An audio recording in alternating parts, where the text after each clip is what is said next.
미국이 패닉에 빠졌습니다. 미국이 탐내던 2경 8천조 원 가치의 심해 자원을 한국에게 싹 다 빼앗겼기 때문입니다. 뭐라고? 한국? 하하! 주제를 알아야지. 불과 얼마 전까지만 해도 세계는 한국을 조롱했습니다. 심지어 돈 낭비하지 말라며 비난까지 해댔죠. 미 해군조차 실패한 심해 6,500m를 뚫는 건 절대 불가능하다고 확신했기 때문입니다.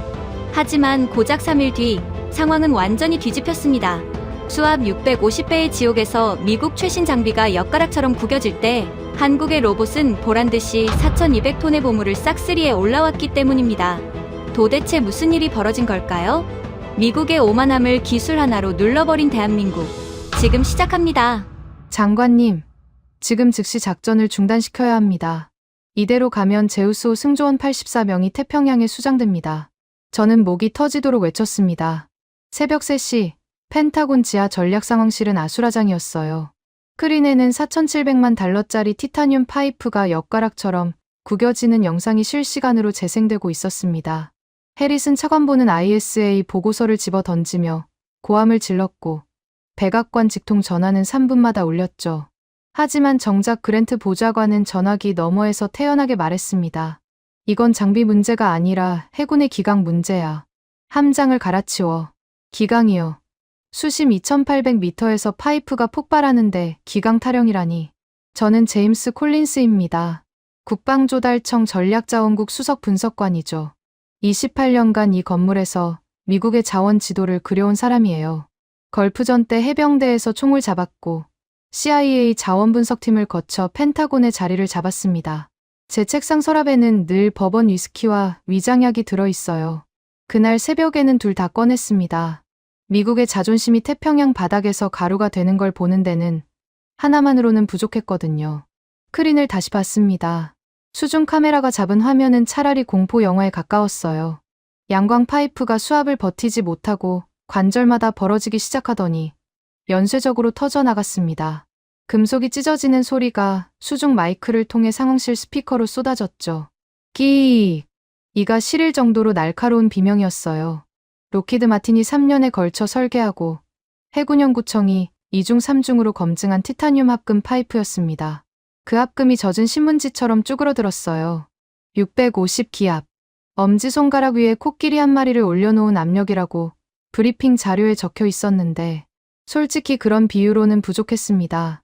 상황실에 있던 12명 전원이 숨을 멈춘 채 화면을 응시했어요. 아무도 입을 열지 못했습니다. 프로젝트 어비설. 국방부 비자금 5억 달러를 투입해 태평양 심해의 망간 단계를 건져 올리겠다던 작전이 3시간 만에 끝장난 겁니다. 화면이 꺼지자 정적이 내려앉았습니다. 먼저 입을 연 건 해리슨 차관보였어요. 중국은 이미 다 쓸어가고 있어. 베이징 자원 측량이 터진 게 넉 달 전이야. F-35 레이더 라인은 멈췄고 테슬라 기가팩토리 가동률은 30%대로 곤두박질 쳤어. 그런데 우리는 뭘 하고 있습니까? 손가락만 빨고 앉아 있잖아. 차관보의 목소리가 천장에 부딪혀 울렸습니다. 그 말이 틀리지 않았기에 더 견디기 힘들었어요. 코발트, 갈륨, 히토류. 중국이 수출을 끄는 그 광물들 없이는 전투기도, 전기차도, 미사일 유도 장치도 만들 수 없었습니다. 미국이라는 거대한 기계가 중국산 부품 없이는 돌아가지 않는다는 현실을 이 방 안에 모든 사람이 알고 있었죠. 그래서 바다를 파기로 한 겁니다. 태평양 클라리온 클리퍼턴 해역, 수심 6,500m 바닥에 널린 검은 감자 모양의 돌덩이, 망간, 니켈, 코발트, 히토류가 압축된 보물이었어요. 그걸 긁어오면 중국의 목줄에서 벗어날 수 있었습니다. 문제는 그 보물이 빛도 들지 않는 지옥 같은 깊이에 잠들어 있다는 것이었죠. 크린의 새로운 화면이 떴습니다. USNS 제우스호 선교에서 보내온 실시간 화상 통화였어요. 마크 샌더스 함장의 얼굴이 잡혔는데 50여 년 군 생활에서 한 번도 본 적 없는 표정이었습니다. 지쳐 있었어요. 분노도 아니고 두려움도 아닌 완전한 소진의 얼굴이었죠. 안전 승인 없이는 단 1미터도 더 내려갈 수 없습니다.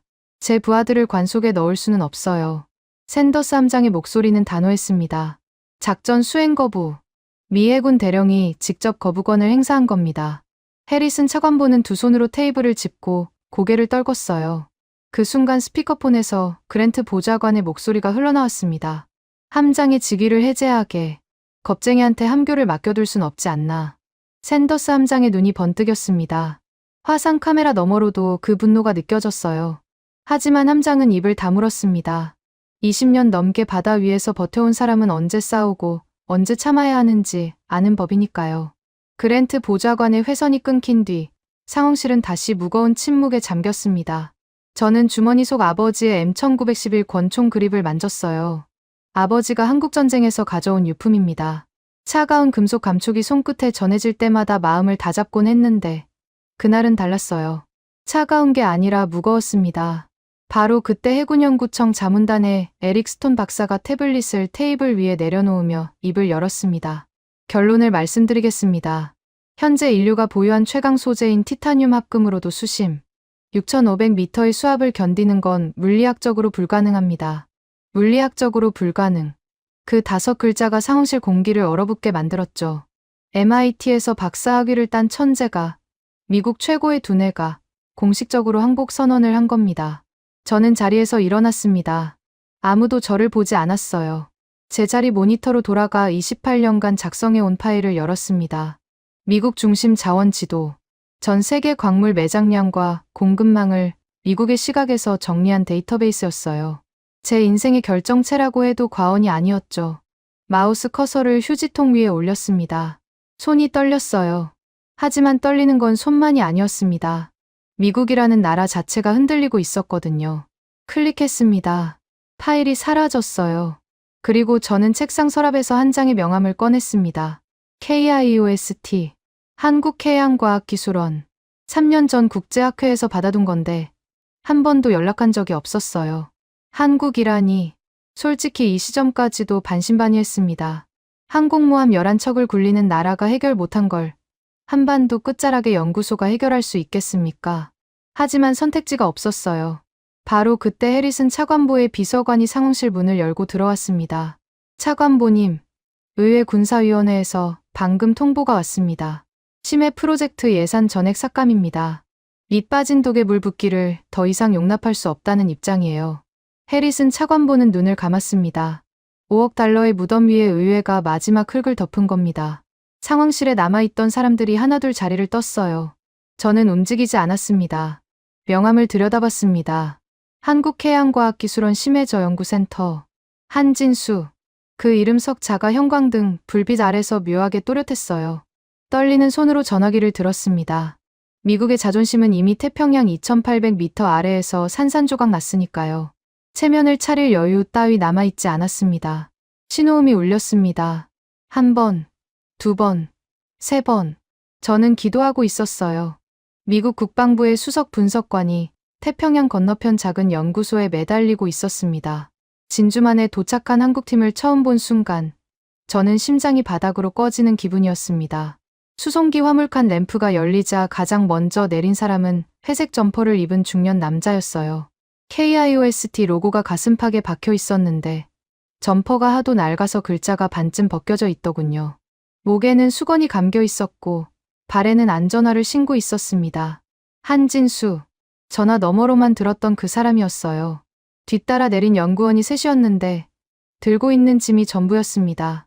낡은 노트북 가방 3개와 공구함 하나. 그게 다였어요. 저는 활주로에 서서 그 광경을 멍하니 지켜봤습니다. 펜타곤이 5억 달러를 날린 작전을 되살리러 온 사람들의 행색치고는 솔직히 너무 초라했거든요. 제 옆에 서 있던 샌더스 함장이 먼저 반응했습니다. 콜린스, 저 사람들이 전부인 겁니까? 함장의 목소리에 웃음기가 섞여 있었어요. 부정할 수가 없었습니다. 미 해군 최후의 희망이라고 불러들인 팀이 고작 4명이었으니까요. 함장은 한국팀의 공구함을 힐끗 보더니 고개를 저었습니다. 용산 전자상가에 서나볼 법한 투박한 센서 몇 개가 스티로폼 사이에 끼워져 있었어요. 로키드 마틴이 납품한 장비는 한 대에 수백만 달러짜리였는데 한국팀의 센서는 아무리 후하게 쳐도 대학 실험실 수준이었습니다. 함장은 아무 말 없이 돌아섰어요. 그 뒷모습에서 실망이 읽혔죠. 노스롭 그루먼이 세팅한 브리핑룸이 준비돼 있었습니다. 진주만 기지 내 최신 시설이에요. 대형 스크린 4대, 보안 등급 SCIF 인증, 위성 직통 회선까지 갖춰진 방이었죠. 저는 한진수 단장에게 안내하려고 다가갔습니다. 그런데 한 단장은 브리핑룸 쪽을 쳐다보지도 않았어요. 파이프는 어디 있습니까? 첫 마디가 그것이었습니다. 브리핑이 아니라 파이프를 보겠다는 겁니다. 저는 잠깐 당황했지만 고가판 위 파손 장비 적재소로 안내했어요. 기름 냄새가 진동하는 곳이었습니다. 부서진 티타늄 파이프 잔해가 산더미처럼 쌓여 있었죠. 한 단장은 그 앞에 쪼그리고 앉더니 주머니에서 돋보기를 꺼냈습니다. 돋보기요. 2025년에 돋보기를 꺼내 든 겁니다. 찢어진 파이프의 단면을 들여다보기 시작했어요. 아무 말 없이. 한참을. 그때 백악관에서 전화가 왔습니다. 그랜트 보좌관이었어요. 콜린스, 방금 도착 보고를 받았는데 한화오션 기술진이라더니 동네 설비업자를 불렀나? 자네 정신이 있는 건가? 전화기 너머로 쏟아지는 모욕의 얼굴이 달아올랐습니다. 하지만 반박할 수가 없었어요. 그랜트의 말이 어느 정도는 맞았거든요. 눈앞의 광경만 놓고 보면 이건 국가 프로젝트가 아니라 보일러 수리 현장이었습니다. 저는 전화를 끊고 다시 갑판으로 돌아갔어요. 한 단장은 여전히 파이프 앞에 앉아 있었습니다. 이번에는 돋보기 옆에 청진기를 꺼내 들고 파이프 표면에 대고 있더군요. 청진기라니. 금속 파이프에 청진기를 갖다 대는 모습은 솔직히 황당했습니다. 바로 그때 에릭 스톤이 갑판으로 올라왔어요. MIT 박사 출신, 해군연구청 자문단, 로키드 마틴 수석 컨설턴트. 미국이 자랑하는 최고의 해양공학 두뇌였죠. 스톤은 한국팀이 늘어놓은 센서를 한눈에 훑더니 코웃음을 쳤습니다. 이건 90년대 논문에나 나오는 구식 아닙니까? 우리가 2025년에 이걸 보고 있어야 합니까? 스톤의 목소리는 낮았지만 갑판 위에 또렷하게 울렸어요. 한국팀 연구원 한 명이 고개를 돌렸습니다. 김서연이라는 젊은 여성 연구원이었어요. 뭔가 말하려는 듯 입술이 움직였지만 한 단장이 손을 살짝 들어 제지했습니다. 한 단장은 스톤을 쳐다보지도 않았어요. 파이프에서 눈을 떼지 않은 채 고개만 살짝 기울이더니 누렇게 변한 방수 노트에 뭔가를 적었습니다. 그게 전부였어요. 스톤은 무시당한 거라고 느꼈겠죠. 얼굴이 붉어졌습니다. 하지만 더 이상 말을 걸지는 않았어요. 저는 그 장면을 지켜보면서 묘한 감정에 사로잡혔습니다. 분명 한국팀의 장비는 초라했어요. 최첨단이라고는 눈을 씻고 봐도 찾을 수 없었죠. 그런데 한 단장이 파이프를 들여다보는 눈빛은 달랐습니다. 로키드 마틴의 엔지니어들이 모니터 화면에서 데이터를 분석할 때와는 완전히 다른 종류의 집중이었어요. 뭐라고 해야 할까요? 의사가 환자의 맥을 짚는 것과 비슷했습니다. 기계를 기계로 보는 게 아니라 살아있는 무언가를 대하는 태도였어요. 돋보기로 결을 보고 청진기로 소리를 듣고 맨손으로 표면을 쓸어보는 32년 동안 태평양에서 1200일 넘게 버틴 사람의 손끝이 거기 있었습니다. 갑판에서 내려오는 길에 CIA 현장 요원이 한 단장의 앞을 막아섰습니다. 민간인의 군함 CIC 접근은 보안 규정 위반입니다. 이 이상은 갈 수 없습니다. 요원의 어깨가 한 단장의 앞을 완전히 가로막았어요. 한 단장은 멈춰 섰습니다. 고개를 들어 요원을 올려다봤어요. 한 뼘은 차이가 나는 키였죠. 한 단장은 아무 말 없이 뒤로 돌아섰습니다. 그리고 다시 갑판 위 파이프 잔해로 돌아가 쪼그리고 앉았어요. 마치 처음부터 CIC에 갈 생각이 없었다는 듯이. 저는 그 뒷모습을 보면서 이상한 확신이 스멀스멀 올라오는 걸 느꼈습니다. 이 사람은 브리핑룸이 필요 없는 사람이었어요. 컴퓨터 스크린도, 위성 회선도, 보안 등급도 필요 없었습니다. 이 사람에게는 파이프 한 조각이면 충분했어요. 저녁 무렵 한 단장이 처음으로 노트를 펼쳐 보여줬습니다. 저한테가 아니라 샌더스 함장한테였어요. 저는 옆에서 슬쩍 훔쳐봤죠. 누렇게 변한 종이 위에 빼곡한 글씨와 그래프가 가득했습니다. 날짜가 적혀 있었는데 가장 오래된 건 2003년이었어요. 22년치 기록이었습니다. 수천 번의 실험, 수천 번의 실패. 이 사람들은 화려한 시뮬레이션 프로그램이 아니라 실제로 바다에 들어가서 부딪히고 깨지고 고치면서 데이터를 모은 겁니다. 책상이 아니라 현장에서 로키드 마틴이 슈퍼컴퓨터 앞에 앉아 있을 때 이 사람들은 태평양 한가운데서 파도에 맞으며 노트에 숫자를 적고 있었던 거예요. 샌더스 함장은 노트를 넘기다가 손을 멈추더니 한참을 들여다봤습니다. 표정이 미묘하게 변했어요. 비웃음은 사라지고 그 자리에 뭔가 다른 것이 올라오고 있었습니다. 뭐라고 단정짓기는 어렵지만 적어도 조롱은 아니었어요. 저는 그날 밤 숙소에서 잠을 이루지 못했습니다. 창밖으로 진주만의 불빛이 보였어요. 2800m의 벽 앞에서 미국의 최고 두뇌가 항복 선언을 했고 의회는 예산을 끊었고 백악관은 책임 떠넘기기에 바빴습니다. 그리고 지금 낡은 점퍼에 돋보기를 든 한국인 4명이 그 벽 앞에 서 있었어요. 미친 짓이었습니다. 하지만 돌이켜보면 미국이 5억 달러를 쏟아붓고도 실패한 그 자리에 돋보기와 청진기를 들고 나타난 사람들이야말로 진짜 바다를 아는 사람들이었는지도 모릅니다. 아버지의 권총 그립을 만졌어요. 한국전쟁 때 아버지가 싸웠던 나라, 70년이 지나 그 나라 사람들이 미국이 포기한 바다를 열어줄지도 모른다는 생각이 들었습니다. 버번을 한 모금 마셨어요. 내일이면 답이 나올 겁니다. 한 단장의 돋보기가 본 것이 무엇이었는지 말이죠.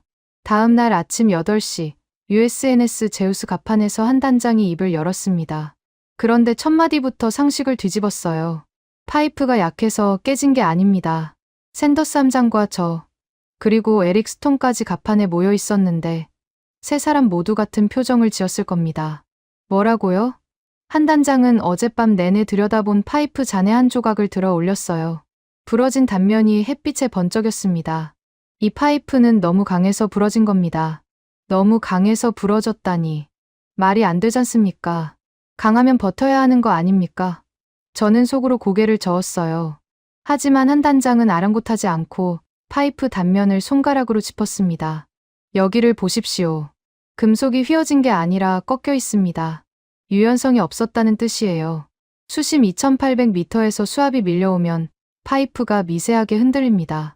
그 흔들림을 흘려보내야 하는데 이 티타늄은 흔들림을 거부한 겁니다.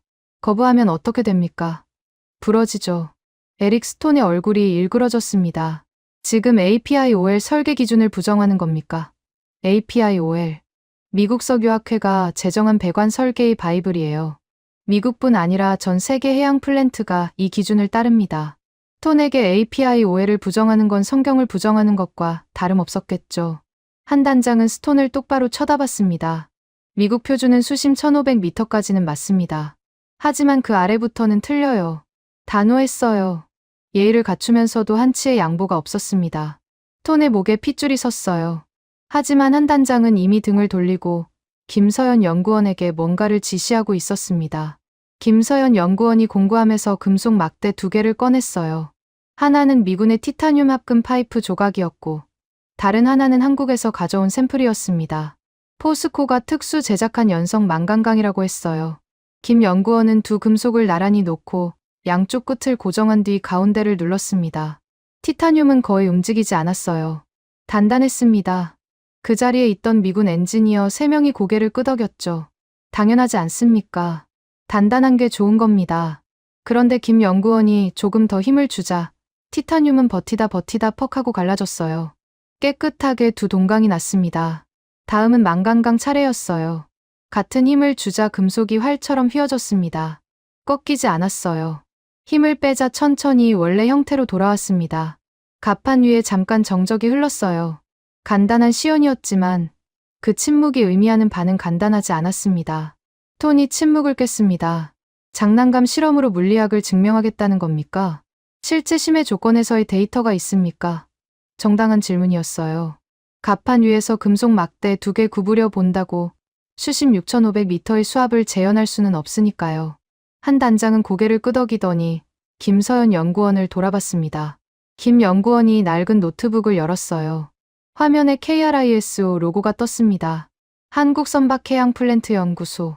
거기서 지난 10년 동안 심해 수조에서 테스트한 데이터가 쏟아져 나왔어요.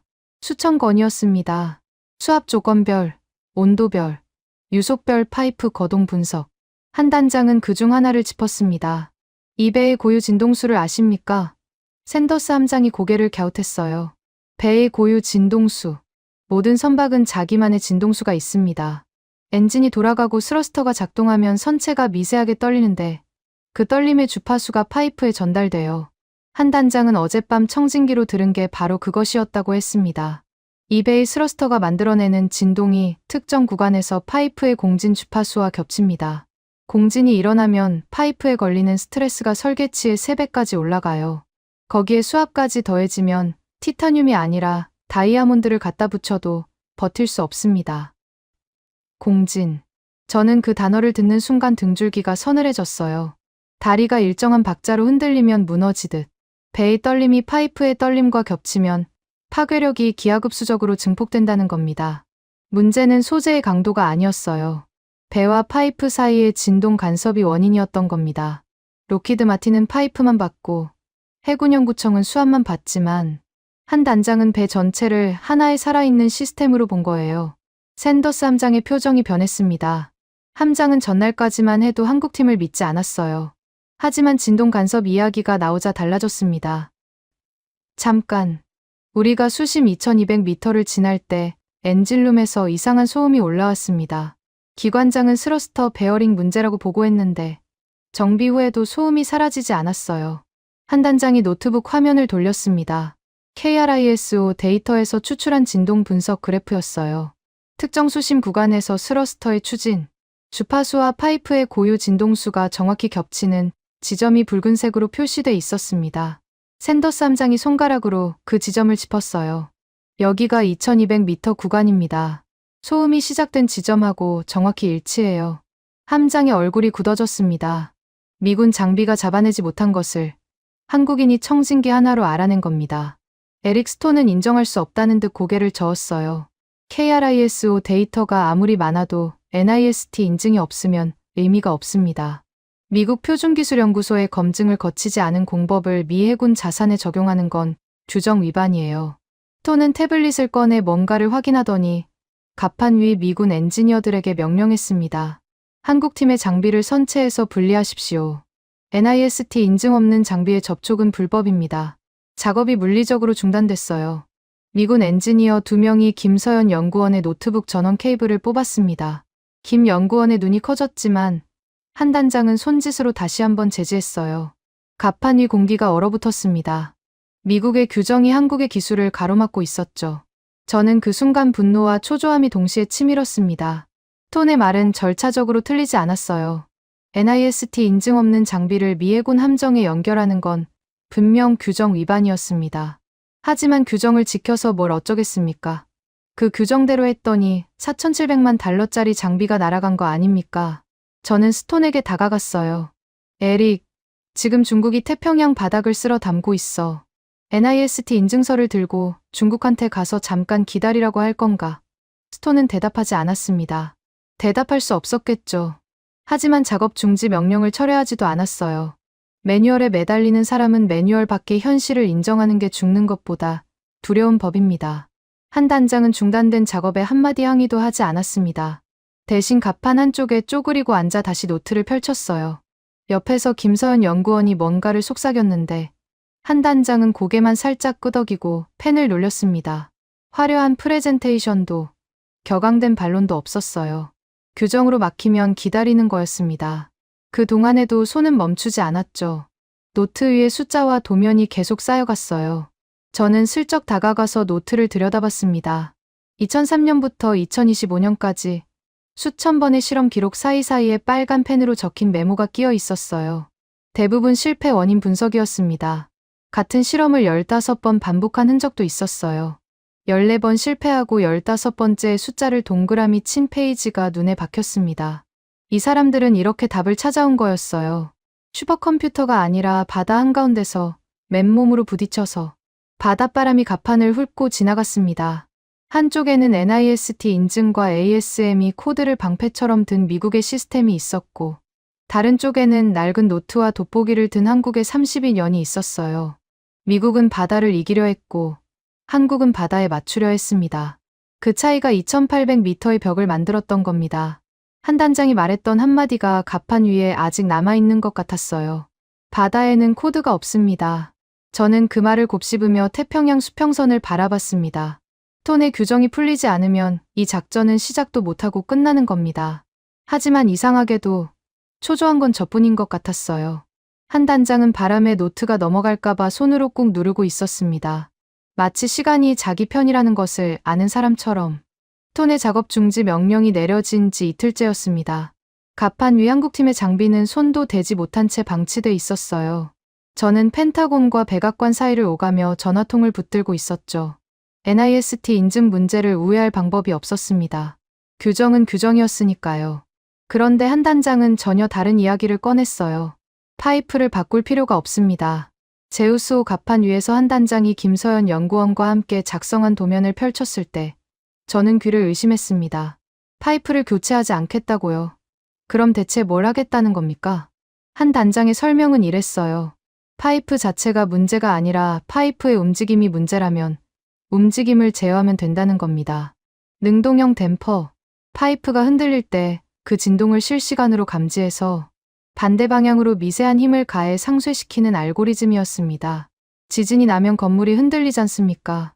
그때 건물 꼭대기에 달린 거대한 추가 반대로 움직여서 흔들림을 잡아주는 것과 같은 원리예요. 다만 그걸 수심 6,500m, 수압 650기압의 환경에서 실시간으로 해내야 한다는 게 문제였죠. 그리고 그 알고리즘을 돌리려면 미군 시스템에 한국산 소프트웨어를 심어야 했습니다. 예상대로 폭풍이 몰려왔어요. 그랜트 보좌관이었습니다. 화상회의 스크린에 그랜트의 얼굴이 뜨자마자 고함이 터져 나왔죠. 펜타곤 전산망에 검증 안 된 한국산 코드를 심겠다고? 이건 해킹이야, 해킹. 적성국도 아닌 동맹국 소프트웨어라고 해서 보안 위험이 사라지는 게 아닙니다. 그랜트의 논리는 단순했어요. 미국의 국방 시스템에 외국산 코드가 들어가는 순간, 그건 안보 구멍이 된다는 겁니다. 한국이 아니라 영국이나 이스라엘이었어도 같은 말을 했을 거예요. 그랜트에게 미국 밖의 기술은 전부 오염원이었으니까요. 스크린 속에서 그랜트의 눈이 번뜩였습니다. 백도어가 없다는 걸 누가 보장합니까? 한국 정보기관이 우리 시스템의 뒷문을 열어놓으면 어떻게 할 건데? 제우스호 CIC 안이 술렁였어요. 미군 기술자들의 시선이 한국팀을 향했습니다. 의심의 눈초리였죠.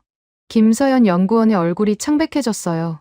기술적 반론은 얼마든지 할 수 있었겠지만 백도어 의혹은 기술의 영역이 아니라 정치의 영역이었으니까요. 한 단장은 팔짱을 낀 채 스크린을 바라봤습니다. 아무 말도 하지 않았어요. 저는 한 단장의 표정을 살폈습니다.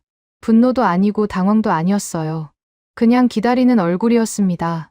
마치 이런 일을 한두 번 겪은 게 아니라는 듯이. 그때 화상회의에 새로운 얼굴이 끼어들었습니다. 해리슨 차관보였어요.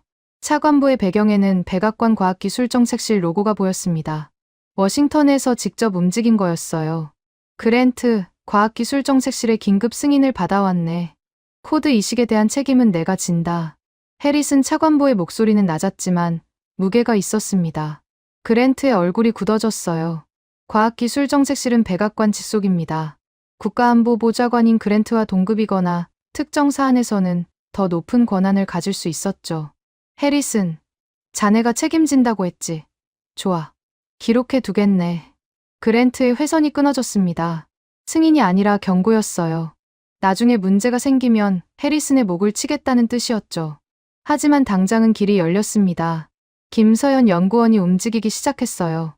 한국에서 가져온 외장하드를 CIC의 메인 콘솔에 연결했습니다. 화면에 로딩바가 떴어요. 미네로 OS. 한국해양과학기술원이 독자 개발한 심해 채굴 제어 운영체제였습니다. 김 연구원의 손가락이 키보드 위를 날아다녔어요. 미군 시스템의 제어 모드를 전환해야 했습니다. 기존 설정은 스태틱, 정적 제어였어요. 파이프를 억지로 고정하는 방식이었죠. 한 단장이 뒤에 서서 화면을 지켜봤습니다. 다이내믹으로 바꾸십시오. 동적 제어, 파이프를 고정하는 대신 흔들림에 맞춰 실시간으로 반응하게 만드는 겁니다. 김 연구원이 모두 전환 명령을 입력하자 화면에 경고창이 떴어요. 영어로 빼곡한 경고 메시지 6줄. 요약하면 이 변경은 시스템 안정성을 보장하지 않습니다 였습니다. 김 연구원이 한 단장을 돌아봤어요. 한 단장은 고개를 끄덕였습니다. 김 연구원이 엔터를 눌렀죠. 미군 기술자들은 그 과정을 팔짱을 끼고 지켜봤습니다. 믿지 않는 표정이었어요. 에릭 스톤은 CIC 구석에 서서 태블릿에 뭔가를 적고 있었는데 아마 문제가 생겼을 때 보고서에 쓸 증거를 수집하고 있었을 겁니다. 그 와중에 한국팀은 또 하나의 작업을 병행하고 있었어요. 파이프 연결 부위에 특수 고무를 덧대는 작업이었습니다. KIOST 특허 소재라고 했는데 생긴 건 영락없이 검은색 테이프였어요. 김 연구원이 파이프 이음새를 돌아가며 그 고무를 감았습니다. 꼼꼼하게, 한치의 빈틈 없이. 미군 엔지니어 하나가 킥킥거렸어요. 저거 청테이프 아닙니까? $4,700만 장비를 청테이프로 수리하겠다는 건가요? 주변에서 웃음이 번졌습니다. 김 연구원의 귀가 빨개졌어요. 하지만 손은 멈추지 않았습니다. 한 단장도 돌아보지 않았어요. 비웃음에 반응하는 건 시간 낭비라는 걸 아는 사람들이었습니다. 작업이 끝나기까지 4시간이 걸렸어요. 미네로 OS 이식, 제어 모드 전환, 특수 고무 보강. 한국팀 4명이 쉬지 않고 움직였습니다. 저는 CIC 한쪽에서 그 과정을 지켜보면서 이상한 점 하나를 발견했어요. 한국팀은 서로 말을 거의 하지 않았습니다. 한 단장이 손짓을 하면 김 연구원이 움직이고, 김 연구원이 고개를 끄덕이면 나머지 2명이 공구를 집어들었어요. 32년을 함께 바다에서 굴러온 팀이 아니면 불가능한 호흡이었습니다. 로키드 마틴의 엔지니어들이 매뉴얼을 펼치고 체크리스트를 확인하는 동안 이 사람들은 눈빛만으로 소통하고 있었어요. 오후 2시 김서연 연구원이 마지막 명령을 입력했습니다. 시스템 재부팅. CIC의 메인 콘솔 화면이 검게 변했다가 다시 살아났어요. 지멘스 제어 패널의 계기판의 숫자들이 하나씩 올라왔습니다. 저는 숨을 멈추고 지켜봤어요. 미군 기술자들도 마찬가지였습니다. 토는 태블릿을 내려놓고 패널 앞으로 다가왔죠. 모든 시선이 한 곳에 모였습니다. 제어 패널 좌측 상단, 파이프 응력 지시 등. 재부팅 전까지 그 자리를 점령하고 있던 건 시뻘건 과부와 경고등이었어요. 5억 달러짜리 프로젝트의 사망 선고나 다름없었던 그 빨간불 말입니다. 화면이 깜빡였습니다.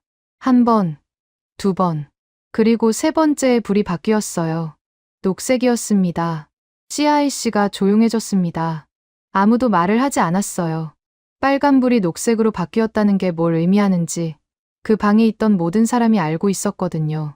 파이프 응력이 안전 범위 안으로 들어왔다는 뜻이었습니다. 미국이 5억 달러를 쏟아붓고도 해결하지 못한 문제를 한국산 소프트웨어와 검은색 테이프가 해결한 겁니다. 에릭 스톤이 패널 앞에 서서 숫자를 확인하고 또 확인했어요. 3번째 확인하고 난 뒤에야 태블릿을 내려놓았습니다. 얼굴에서 혈색이 빠져 있었어요. 톤은 아무 말 없이 CIC를 나갔습니다. 문이 닫힌 뒤에도 한동안 아무도 입을 열지 않았어요. 한 단장은 녹색 불을 확인하고도 표정이 변하지 않았습니다. 환호도 안도도 없었어요. 대신 김 연구원에게 짧게 말했습니다. 다음 단계 준비하십시오. 그리고 주머니에서 방수 노트를 꺼내 뭔가를 적었어요. 저는 한 단장 옆에 서서 그 녹색 불빛을 바라봤습니다. 가슴이 먹먹했어요. 미국의 가장 첨단이라는 시스템에 한국의 소프트웨어가 입혀지자 비로소 기계가 숨을 쉬기 시작한 겁니다. 바로 그때 NOAA에서 긴급 메시지가 들어왔습니다. 태평양 심해에 대규모 저탕류가 감지됐다는 경보였어요. 해저 폭풍, 수심 6,000m 아래에서 일어나는 진흙과 물의 쓰나미였습니다. 타이밍이 이럴 수가 있습니까? 녹색 불이 켜지자마자 바다가 시험을 걸어온 겁니다. 한 단장은 NOAA 경보를 읽고 나서 고개를 들어 창밖을 봤어요. 태평양 수평선 너머 어딘가에서 보이지 않는 폭풍이 다가오고 있었습니다. 한 단장의 눈이 좁아졌어요. 두려움이 아니었습니다. 계산하는 눈이었습니다. 제우스호가 클라리온 클리퍼턴 해역에 도착한 건 그로부터 사흘 뒤였습니다. 태평양 한가운데 하와이 남동쪽과 멕시코 서쪽 사이에 펼쳐진 450만 제곱킬로미터의 공해상, 수심 6,500m, 빛이 전혀 닿지 않는 영구 암흑의 바닥이 우리 발밑에 있었어요. 갑판에 서서 바다를 내려다봤습니다. 검푸른 물이 끝도 없이 이어졌죠. 저 아래 6,500m의 인류의 미래가 잠들어 있다는 사실이 실감나지 않았어요. 코발트, 니켈, 망간, 히토류. 중국이 목줄을 쥐고 있는 그 모든 광물이 검은 감자 모양의 돌덩이 속에 압축돼 있었습니다. 문제는 그걸 꺼내는 거였죠. 미국은 2,800m에서 좌절했습니다. 한국의 소프트웨어가 녹색 불을 켜긴 했지만 실제로 6,500m까지 내려가는 건 전혀 다른 차원의 도전이었어요. 한 단장이 갑판에서 마지막 점검을 했습니다. 파이프 이음새마다 덧댄 검은색 특수 고무를 하나하나 손으로 눌러봤어요. 미군 엔지니어들이 청테이프라고 비웃었던 바로 그 소재였죠. 김서연 연구원은 CIC에서 미네로 OS의 실시간 모니터링 화면을 띄워놓고 숫자를 확인하고 있었습니다. 한 단장이 갑판에서 CIC로 무전을 보냈어요. 김 연구원, 다이내믹 모드 활성화 상태 확인하십시오. 김 연구원의 목소리가 스피커로 흘러나왔습니다. 활성화 상태 정상입니다. 댐퍼 알고리즘 반응 속도 0.02초.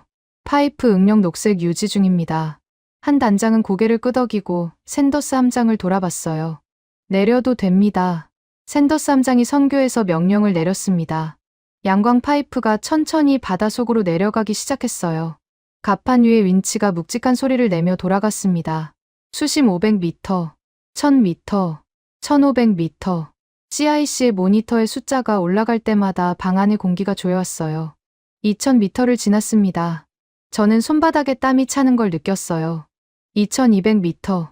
지난번에 스러스터 간섭 소음이 시작됐던 구간이었습니다. 한 단장이 모니터를 응시했어요. 미네로 OS의 그래프가 미세하게 흔들렸습니다. 진동이 감지된 겁니다. 하지만 알고리즘이 즉각 반응했어요. 파이프의 흔들림과 정확히 반대 위상의 힘이 가해지면서 그래프가 다시 안정됐습니다. CIC에 있던 미군 기술자 하나가 오하고 짧은 감탄을 내뱉었어요. 한 단장은 반응하지 않았습니다. 2800m. 마의 구간이었습니다. 지난번에 파이프가 폭발한 바로 그 수심이에요.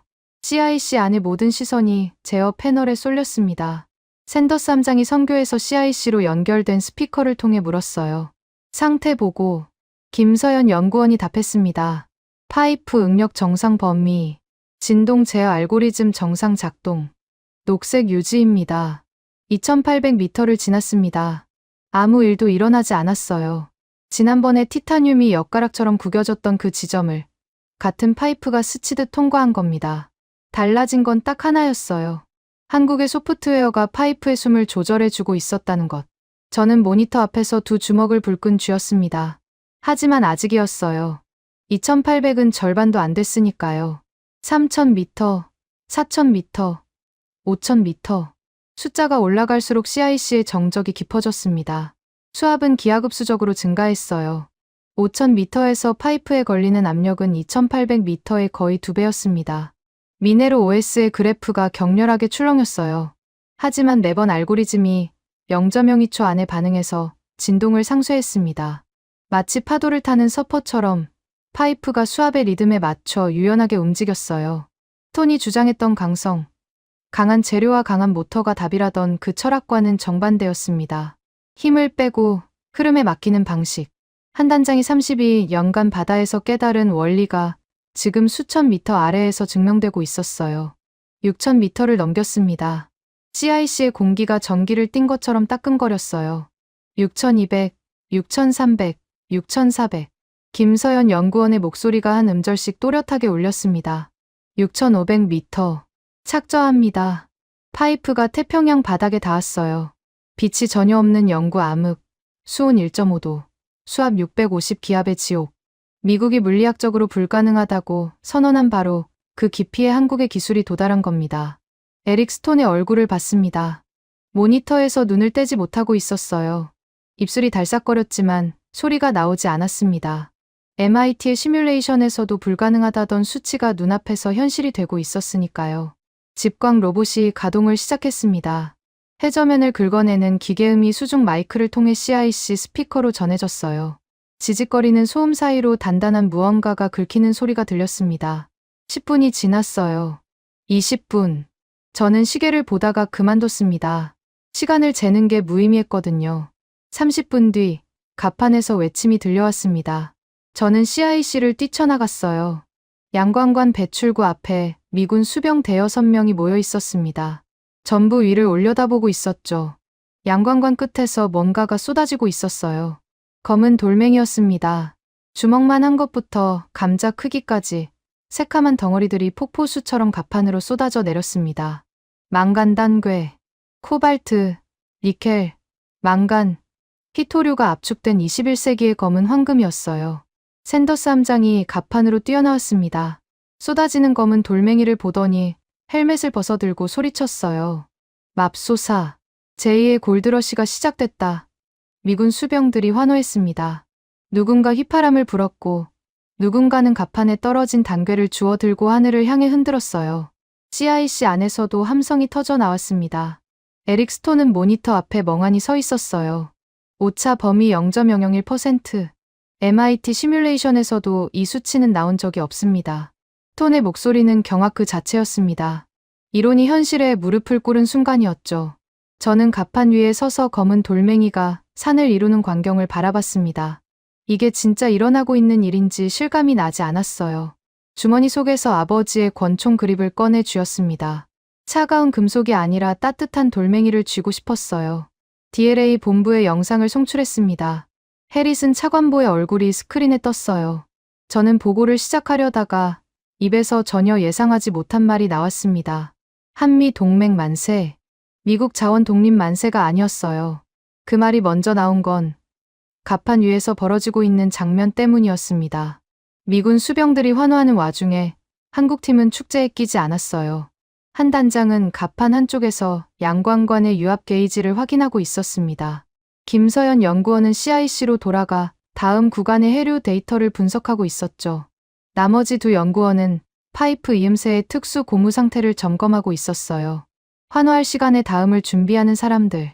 그게 프로페셔널의 얼굴이었습니다. 그랜트 보좌관이 끼어들었어요. 별도 회선으로 해릿은 차관보에게 연결된 겁니다. 이번 성공은 미국 하드웨어의 우수성이 기반이 된 결과입니다. 보고서를 그 방향으로 정리해 주십시오. 저는 그 말을 듣는 순간 속이 뒤집어졌습니다. 미국 하드웨어의 우수성이요. 그 우수한 하드웨어가 2800m에서 역가락이 됐잖습니까? 한국의 소프트웨어가 숨을 불어넣지 않았으면 이 배는 진주만에서 녹슬고 있었을 겁니다. 하지만 저는 입을 다물었어요. 지금은 싸울 때가 아니었습니다. 갑판 위에 쌓여가는 검은 돌멩이가 진실을 말해주고 있었으니까요. 누가 보고서를 어떻게 쓰든 태평양 6500m 바닥에 도달한 건 한국의 기술이었습니다. 그건 바꿀 수 없는 사실이에요.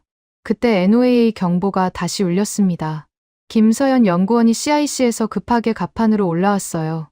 한 단장님, 저탕류 등급이 격상됐습니다. 해저 폭풍 등급이에요.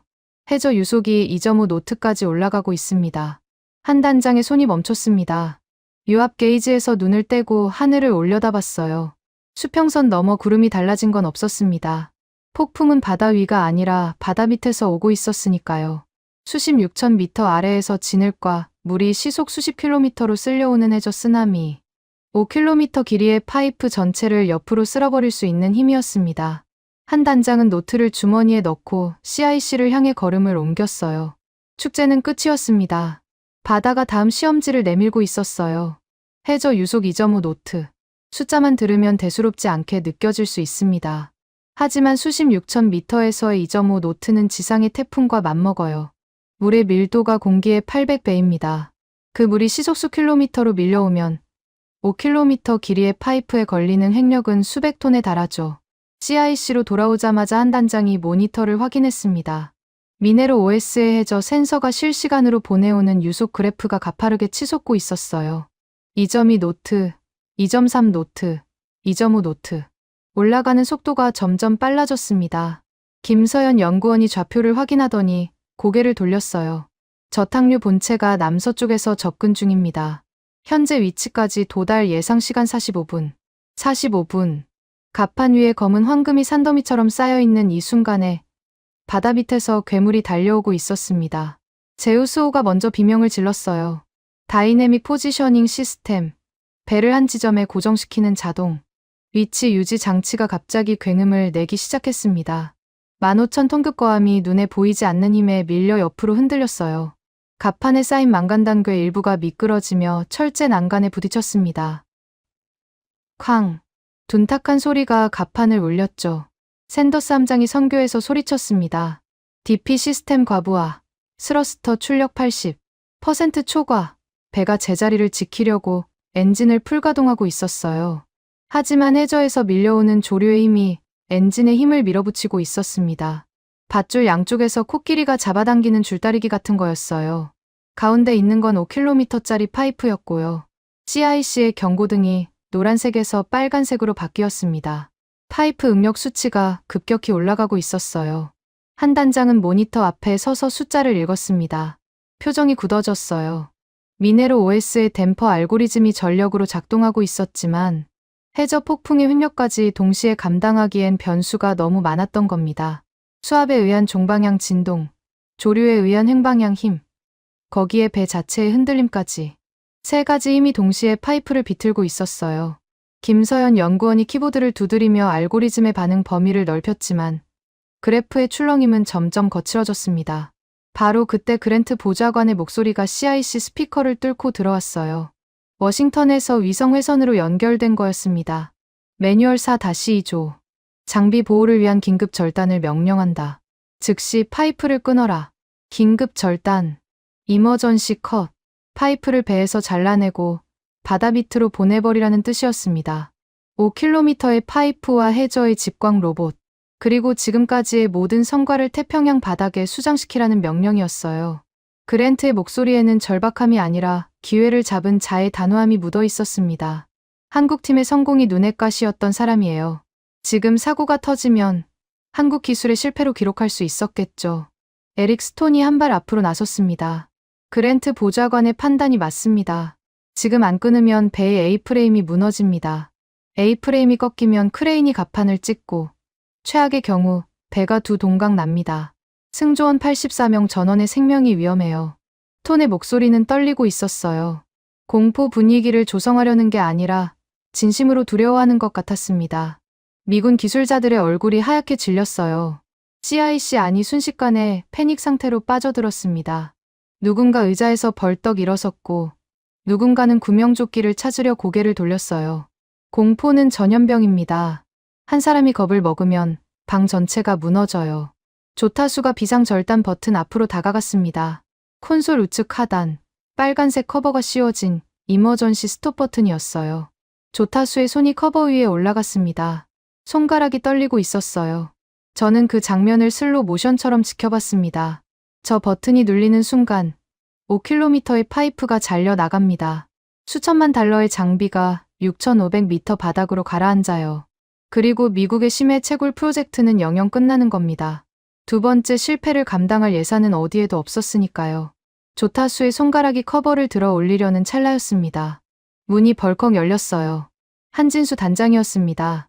갑판에서 CIC까지 뛰어온 게 분명했어요. 이마에 땀이 맺혀 있었고 낡은 회색 점퍼가 바람에 구겨져 있었습니다. 한 단장은 조타수에게 직진했어요. 그리고 조타수의 손목을 잡았습니다. 세게 잡은 건 아니었어요. 하지만 단호했습니다. 끊지 마십시오. 조타수가 고개를 돌려 한 단장을 올려다봤어요. 한국의 미네로는 이 정도 유속을 견딥니다. 우리가 2003년부터 22년 동안 테스트한 범위 안에 있어요. 절대 끊지 마십시오. 한 단장의 목소리는 고함이 아니었습니다.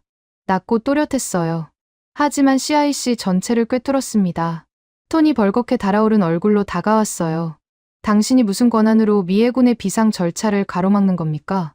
배가 두 동강 나면 책임질 수 있습니까? 한 단장은 스톤을 쳐다봤습니다. 그리고 짧게 대답했어요. 책임집니다. 두 글자였습니다. 하지만 그 두 글자에는 32년의 무게가 실려 있었어요. 태평양에서 1200일을 보내고 수천 번의 실패를 기록하고 그때마다 다시 바다로 돌아간 사람의 확신이었습니다. 톤은 입을 벌렸지만 말이 나오지 않았어요. 한 단장의 눈에서 허세가 보이지 않았기 때문이겠죠. 이 사람은 자기가 만든 기술을 믿고 있었습니다. 이론이 아니라 경험으로. 그랜트의 목소리가 다시 스피커를 때렸습니다. 콜린스, 지금 뭘 하고 있는 건가? 즉시 절단 명령을 이행하게. 저는 스피커를 쳐다봤어요. 그리고 결정을 내렸습니다. 펜타곤 직통 전화기를 집어들었어요. 손가락이 떨렸습니다. 이걸 끊으면 저는 명령 불복종. 인서보디네이션으로 군법회의에 회부될 수도 있었어요. 28년 경력이 한순간에 날아가는 거였죠. 하지만 갑판 위에 쌓인 검은 돌멩이가 떠올랐습니다. 중국의 목줄에서 벗어날 수 있는 유일한 열쇠. 저 파이프를 끊으면 그 열쇠도 바다 밑으로 사라지는 겁니다. 전화기를 내려놓았어요. 끊었습니다. 그리고 샌더스 함장을 봤습니다. 함장님, 현장 지휘권은 당신에게 있습니다. 워싱턴이 아니라 이베의 함장이 결정하십시오. 샌더스 함장은 저와 한 단장을 번갈아 봤습니다. 3초였을까요? 5초였을까요? 체감상 30분은 된 것 같았어요. 함장의 시선이 한 단장에게 멈췄습니다. 내년에 전역하는 56세의 해군 대령이 낡은 점퍼를 입은 62세의 한국인 연구원을 바라봤어요. 두 사람은 말을 주고받지 않았습니다. 하지만 뭔가가 오갔어요. 바다 위에서 반평생을 보낸 사람들끼리만 통하는 종류의 신뢰 같은 것이었습니다. 함장이 입을 열었어요. 비상절단 명령을 보류한다. 현장 지휘권은 보남에 있다. CIC가 조용해졌습니다. 조타수가 손을 빨간 버튼에서 내렸어요. 톤은 뒤로 물러섰습니다. 그랜트의 회선은 이미 끊겨 있었고 스피커에서는 백색 소음만 흘렀어요. 한 단장이 김서연 연구원에게 다가갔습니다. 김 연구원, 현재 해저 유속 데이터를 미네로 예측 모델에 넣으십시오. 저탁류 본체의 에너지 분포를 계산해야 합니다. 김 연구원이 키보드를 두드렸어요. 화면에 등고선처럼 생긴 에너지 분포도가 떴습니다.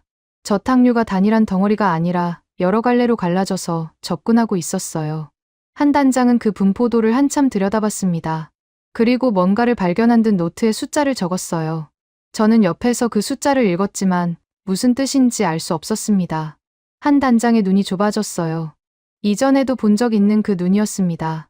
계산하는 눈, 두려움이 아니라 가능성을 읽는 눈이었죠. 한 단장은 노트를 접어 주머니에 넣고 고개를 들었습니다. 방법이 있습니다. CIC에 있던 모든 시선이 한 단장에게 쏠렸어요. 매뉴얼을 외우는 사람들은 도망치려 했고 바다를 아는 사람은 버틸 길을 찾고 있었습니다. 선교는 전쟁터였어요. 그리고 전쟁의 주도권은 낡은 점퍼를 입은 한국인이 쥐고 있었습니다. 한 단장의 입에서 나온 말은 CIC에 있던 모든 사람의 상식을 뒤집었습니다. 엔진을 끄십시오. 샌더스 함장이 고개를 돌렸어요. 잘못 들은 줄 알았겠죠. 저도 마찬가지였습니다. 엔진을 끄라고요? 지금 해저 폭풍이 몰려오고 있는데 15,000톤짜리 배가 바다 한가운데서 동력을 잃으면 어떻게 됩니까? 떠돌이 배가 되는 겁니다. 파도와 조류에 몸을 맡긴 채 어디로 떠밀려 갈지 아무도 모르는 거예요. 한 단장은 샌더스 함장을 똑바로 바라봤습니다. 다이내믹 포지셔닝을 끄고 배를 조류에 맡기십시오. 배가 움직이면 파이프의 장력이 풀립니다. 드리프트 마이닝. 한 단장이 꺼낸 카드의 이름이었어요. 배를 억지로 고정하는 대신 조류에 맞춰 흘려보내면서 채굴을 계속하는 기법이라고 했습니다. 저는 그 말을 듣는 순간 미칠 것 같았어요. 이건 미해군 교범에도 없는 방법이었습니다. 아니, 세계 어느 나라의 해양공학 교과서에도 없었어요. 배를 고정해야 파이프가 안정되고 파이프가 안정돼야 채굴이 가능하다는 게 상식이었거든요. 한 단장은 그 상식을 통째로 뒤집고 있었습니다. 에릭 스톤이 벌떡 일어났어요. 미쳤습니까? 배가 표류하면 파이프가 꼬여서 순식간에 끊어집니다. 중학생도 아는 물리학입니다. 스톤의 목소리가 갈라졌어요. 두려움 반, 분노 반이었습니다. 한 단장은 스톤에게 대꾸하지 않았어요. 대신 김서연 연구원을 돌아봤습니다. 미네로 예측 모델을 띄워주십시오. 김 연구원이 키보드를 두드렸어요. CIC 메인 스크린에 시뮬레이션 화면이 떴습니다. 바다를 위에서 내려다본 것 같은 2차원 지도 위에 제우스호의 위치가 빨간 점으로 표시돼 있었고 남서쪽에서 푸른색 화살표들이 밀려오고 있었어요. 저탁류의 흐름이었습니다. 한 단장이 화면을 가리켰어요. 저탁류는 직선으로 오지 않습니다. 해저 지형에 부딪히면서 방향이 갈라져요. 지금 이 해역의 해저에는 능선이 3개 있습니다. 저탁류가 능선을 넘으면 에너지가 분산돼요. 김 연구원이 시뮬레이션을 돌렸습니다. 푸른색 화살표가 능선에 부딪혀 여러 갈래로 갈라지는 모습이 화면에 나타났어요. 배를 이 갈래 사이의 약한 구간으로 흘려보내면 됩니다. 조류를 정면으로 받는 게 아니라 비켜가는 겁니다. 샌더스 함장이 팔짱을 낀 채 화면을 응시했어요. 오랜 침묵이었습니다. 함장은 30년 넘게 바다 위에서 살아온 사람이었어요. 매뉴얼에는 없는 것들을 체감으로 아는 사람이었죠. 함장의 눈이 시뮬레이션 위를 천천히 훑었습니다. 저탁류의 갈래, 능선의 위치, 배의 예상 표류 경로. 한참을 보더니 함장이 입을 열었어요. 배를 흘리면 파이프는 어떻게 됩니까? 한 단장이 답했습니다. 지금 파이프에 걸리는 최대 스트레스가 뭔지 아십니까? 수압이 아닙니다. DP 시스템이 배를 억지로 붙들면서 파이프를 양쪽에서 잡아당기는 장력입니다. 줄다리기예요. 배가 이쪽으로 당기고 해저 조류가 파이프를 저쪽으로 밀고 그 장력이 파이프의 내구 한계를 넘기고 있는 겁니다. 엔진을 끄면 줄다리기가 끝나요. 배가 조류와 같은 방향으로 흘러가면 파이프에 걸리는 힘이 절반 이하로 떨어집니다. 톤이 끼어들었어요. 이론적으로 장력이 줄어든다 해도 파이프가 꼬이는 건 막을 수 없습니다. 배가 회전하면 파이프가 나선형으로 뒤틀려요. 한 단장이 고개를 끄덕였습니다. 맞습니다. 그래서 미네로가 필요한 겁니다. 김서연 연구원이 화면을 전환했어요. 미네로 OS의 제어 알고리즘이 파이프의 각도와 장력을 실시간으로 계산하며 배의 표류 방향에 맞춰 파이프의 관절 부위를 미세하게 조정하는 시뮬레이션이었습니다.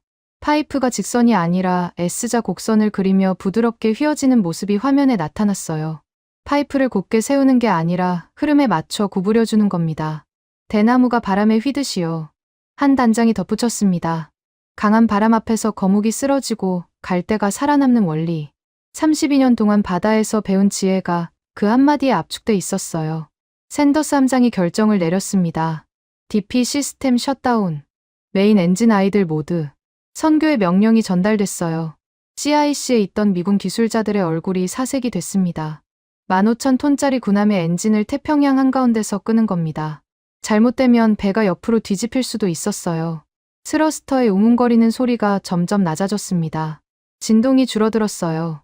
그리고 마지막 엔진이 멈추는 순간 CIC가 이상하게 조용해졌습니다. 기계음이 사라진 거였어요.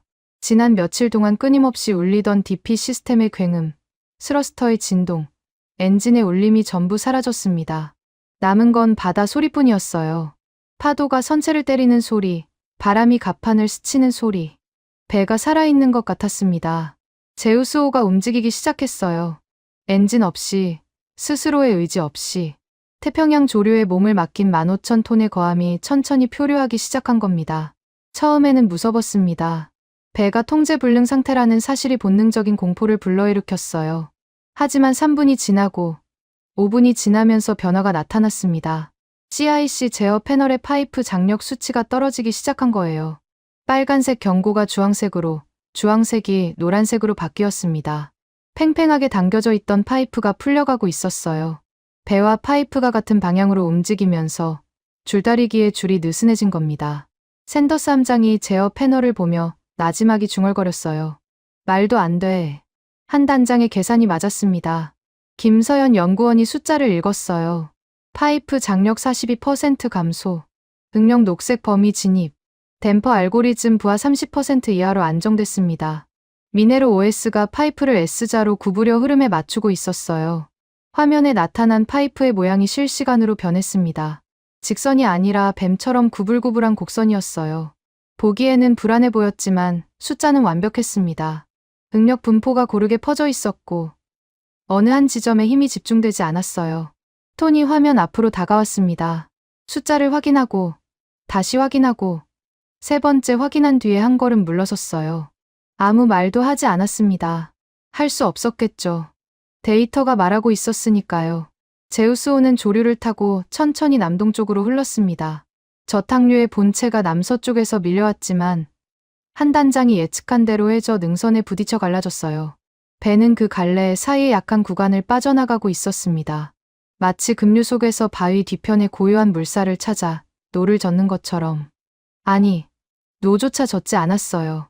물살이 배를 데려가도록 내버려 둔 겁니다. 그리고 놀라운 일이 일어났어요. 채굴이 멈추지 않았습니다. 양광관을 통해 검은 망간단괴가 계속 올라오고 있었어요.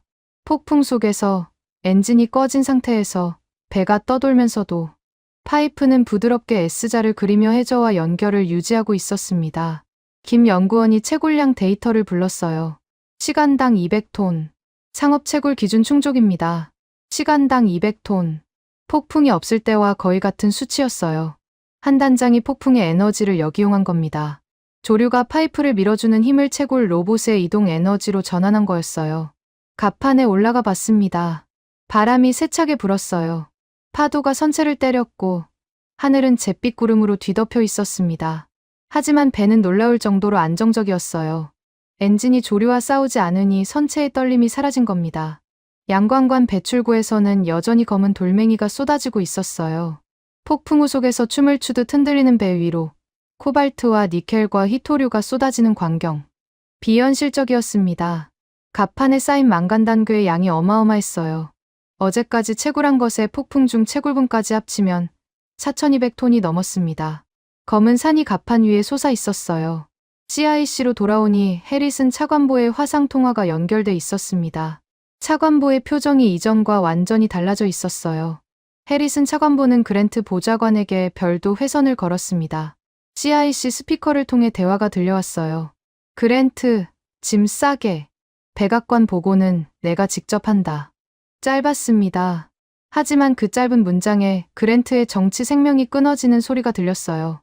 스피커 너머에서 그랜트가 뭔가를 말하려 했지만 차관보가 먼저 회선을 끊었습니다.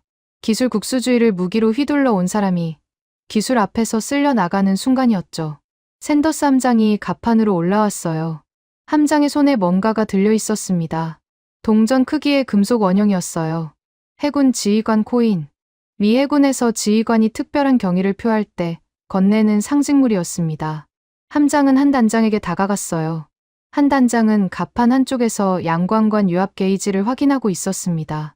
폭풍 속에서도 다음을 점검하는 사람이었죠. 함장이 한 단장 앞에 섰어요. 한 단장이 고개를 들었습니다. 함장은 말 없이 코인을 내밀었어요. 한 단장은 잠깐 코인을 내려다보더니 고개를 살짝 숙여받았습니다. 두 사람 사이에 오간 건 금속 조각 하나뿐이었어요. 하지만 그 무게는 훈장보다 무거웠습니다. 미 해군 대령이 한국인 연구원에게 자기 군생활 최고의 명예를 건넨 겁니다.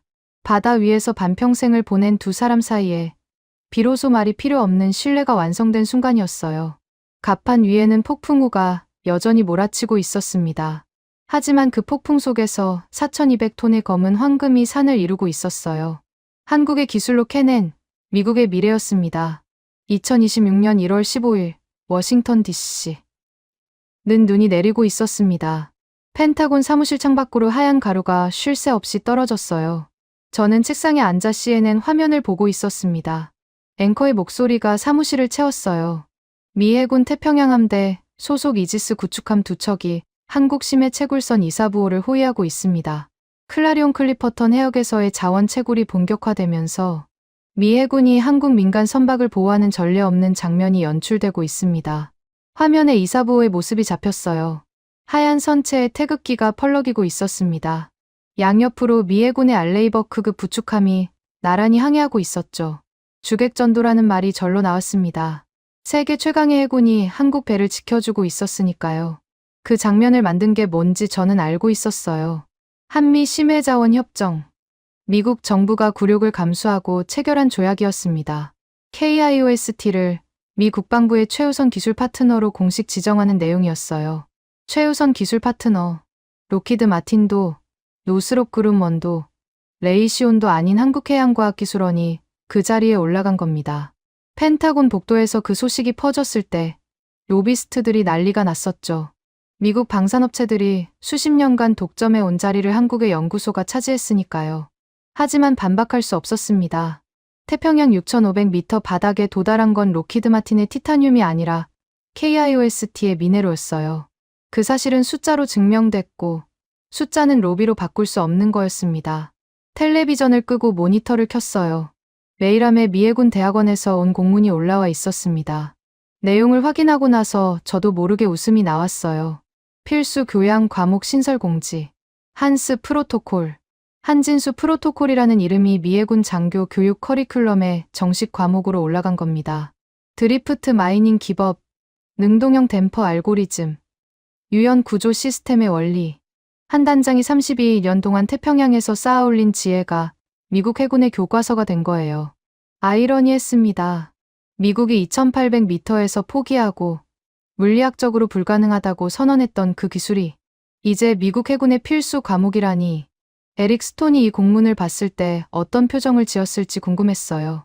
MIT의 시뮬레이션보다 한국인의 노트가 더 정확했다는 걸 매학기 미 해군 장교들이 배우게 된 겁니다. 스톤 이야기가 나왔으니 말인데 그와 그랜트는 한 달 전 의회 청문회에 불려 나갔습니다. 상원 군사위원회 소위원회였어요. 안건은 단순했습니다. 왜 한국 기술을 진작 도입하지 않았는가. 짧은 질문이었지만 그 안에 담긴 무게는 어마어마했죠. 5억 달러의 세금이 날아갔고 F-35 생산 라인이 석 달이나 멈췄고 중국에 대한 자원 종속이 반년 넘게 이어졌습니다. 한국팀을 처음부터 불렀으면 막을 수 있었던 손실이었어요. 청문회 영상을 봤습니다. 그랜트는 국가 안보 차원에서 외국 기술의 무분별한 도입을 경계한 것이라고 변명했어요. 위원장의 안경 너머로 그랜트를 쳐다봤습니다. 보좌관님, 그 경계 덕분에 미국은 태평양 바닥에서 4,700만 달러를 날렸습니다. 경계와 무능의 차이를 설명해 주시겠습니까? 그랜트의 얼굴이 돌처럼 굳었어요. 카메라가 클로즈업으로 잡았는데 이마에 땀이 맺혀 있더군요. 톤의 차례는 더 처참했습니다. 물리학적으로 불가능하다는 공식 결론을 내리셨는데 한국팀은 같은 파이프로 6,500m에 도달했습니다. 박사님의 물리학과 한국의 물리학이 다른 겁니까? 톤은 한참을 침묵했어요. 그리고 마이크 앞에서 떨리는 목소리로 말했습니다. 저희 분석 모델에 변수 설정에 오류가 있었습니다. 변수 설정의 오류. 학술적으로 포장했지만 본질은 단순했어요. 톤은 수심 6,500m의 수압과 조류를 상수로 놓고 계산했습니다. 변하지 않는 고정값으로 본 거예요. 하지만 바다는 상수가 아니었습니다. 매 순간 변하는 변수였어요. 한 단장이 32년 동안 바다에서 배운 것이 바로 그것이었죠. 바다는 고정된 적이 없다. 교과서에 나오는 평균값으로 바다를 재단하면 바다가 되갚아준다. 톤의 MIT 학위는 그 단순한 진실 앞에서 무력했던 겁니다. 오후에 반가운 소식이 하나 더 들어왔어요. 레이첼 박이 백악관 국가경제위원회 자원 담당관으로 영전했다는 인사 발령이었습니다. 한국계 미국인인 레이첼은 이번 프로젝트에서 한미 간 기술 교류의 실무 조율을 맡았던 사람이에요. 한국과의 파트너십을 총괄하는 자리에 한국의 혈통을 가진 사람이 올라간 겁니다. 우연이 아니었어요. 워싱턴이 보낸 메시지였습니다. 한국과의 관계가 그만큼 중요해졌다는 뜻이었죠. 한 달 전까지만 해도 그랜트가 한국산 소프트웨어에 백도어가 있다며 난리를 쳤는데 이제 백악관이 한국과의 파트너십 총괄 자리를 새로 만들어준 겁니다. 세상은 참 빨리 변합니다. 특히 결과가 나온 뒤에는요. 사무실을 정리하고 펜타곤을 나섰어요. 눈이 그쳤더군요. 차를 몰고 알링턴 국립묘지로 향했습니다. 아버지 묘소가 거기 있었어요. 한국전쟁 참전 용사. 아버지는 인천에서 싸웠고 장진호에서 동상에 걸렸고 살아서 돌아왔습니다. 제가 아버지에게 물려받은 건 M1911 권총 그립 하나뿐이었어요. 하지만 그게 전부가 아니었는지도 모릅니다. 아버지는 한국이라는 나라에서 싸웠고 70년 뒤에 아들인 저는 한국이라는 나라에 도움을 요청했습니다. 피로 맺은 동맹이 기술로 이어진 겁니다. 묘비 앞에 섰어요. 하얀 대리석 위에 아버지의 이름이 새겨져 있었습니다. 주머니에서 M1911 그립을 꺼냈어요. 늘 그랬듯 묘비 앞에 올려놓으려다가 멈췄습니다. 대신 다른 것을 꺼냈어요. 주머니 반대쪽에 넣어두었던 작은 돌멩이였습니다. 새카만 색의 울퉁불퉁한 표면. 주먹 반만한 크기의 망간당괴 조각이었어요. 제우스호 가판에서 한국팀이 건네준 겁니다. 태평양 6,500m 바닥에서 올라온 검은 황금, 코발트, 니켈, 망간, 희토류가 압축된 21세기의 보물이었죠. 저는 권총 그립 대신 그 돌멩이를 묘비 앞에 올려놓았습니다. 아버지가 총으로 지킨 나라가 있었고 그 나라가 기술로 미국을 살렸습니다. 총 대신 돌멩이를 올려놓는 게 맞았어요. 시대가 바뀌었으니까요. 바람이 불었습니다.